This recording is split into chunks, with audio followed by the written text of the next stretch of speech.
से हो सके तो पूरे कार्तिक के महीने में जमीन में सोना, एक बार भोजन करना और नित्य रोजाना दिया जलाना। आप देखना ये कार्तिक आपको क्या दे देगा। और एक एक सूत्र इसमें लिखने के लायक होगा, पर आप लिखेंगे नहीं, ये भी मुझे पता है। एक एक बात लिखने के लायक होगी। तुलसी कृष्ण तुलसी बंजुलेरवा सुरेश्वरी सर्वदा पूजितो विष्णु कृष्ण हरत नित्य सा। जो भगवान के ऊपर एक तुलसी का पत्ता रोज चढ़ाते हैं, भगवान नारायण उसके सभी कष्टों का हरण कर लेता, उसके जीवन में किसी भी प्रकार का कष्ट नहीं रहने देता। जो तुलसी मंजरी रोज महादेव के ऊपर चढ़ाते हैं, भगवान कभी उनको रोगी नहीं होने देगा, उनके प्राणों के ऊपर कोई खतरा नहीं आने देगा। ये मेरे सामने एक ग्रंथ रखा है, इसका नाम है पद्म पुराण, और इसमें से मैं आपको कार्तिक महात्म्य सुना रहा हूँ और बिना प्रमाण के मैं यहाँ से कोई भी बात नहीं करूँगा। ये आप सुनिए। महादेव के ऊपर तुलसी मंजरी पूरा कार्तिक महीना चढ़ाइए और भगवान कृष्ण के ऊपर तुलसी का पत्र चढ़ाइए। सर्वदा पूजितो विष्णु कष्टम हरत नित्य से। जो तुलसी भगवान को चढ़ाएगा, वर्णने के भगवान उसके सभी कष्टों का हरण कर लेंगे, उसके जीवन में किसी भी प्रकार की दिक्कत नहीं रहने देंगे, किसी भी प्रकार की परेशानी नहीं रहने देंगे। कार्तिक मास संप्राप्ते पूजनीयो महेश्वर। कार्तिक के महीने में जो महादेव को पूजेंगे, यावंत ऋतु पुष्पाणी दियानी माधवस्य च। ऋतु जिस ऋतु में जो जो फूल हों, केला चढ़ाने का भारी महात्म्य है, क्योंकि एक ऐसा फल है केला जिसको कदली फल कहते हैं, जो हर ऋतु में ये मिलता है।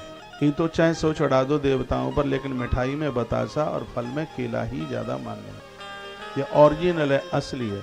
ये असली चीजें रही नहीं है। पेय में नारियल का पानी शुद्ध और तो कुछ है नहीं, बस यही है।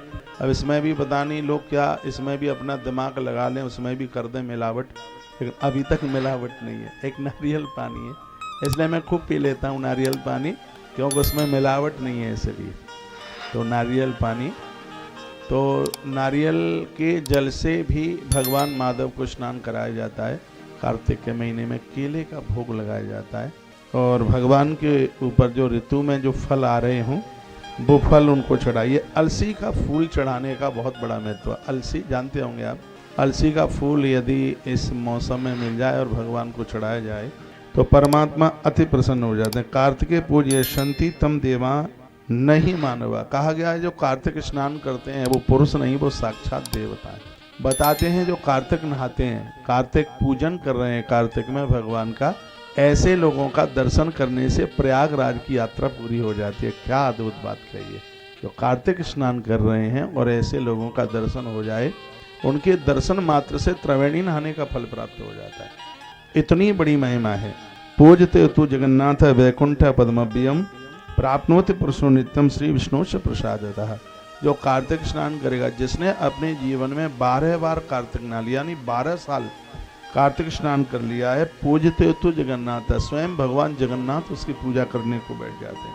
वैकुंठ पद सभ्यम, भगवान उसे अपना वैकुंठ का पद दे देते, उसे लेने के लिए गरुण लेकर, भगवान उसे लेने के लिए गरुण को लेकर के आते हैं धरती पर, जिसने कार्तिक स्नान किया है।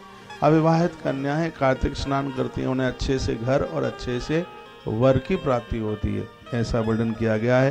तो पद्म पुराण में कार्तिक महात्म्य की जो चर्चा की गई है, और वही चैप्टर में आपके बीच में रख रहा हूँ। पूजते देव देवेशा वांछितम लभते ध्रुवम।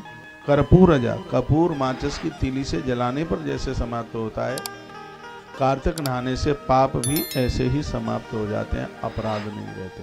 यहाँ तक पुरुषोत्तम मास से भी बढ़कर के महिमा कार्तिक मास की है।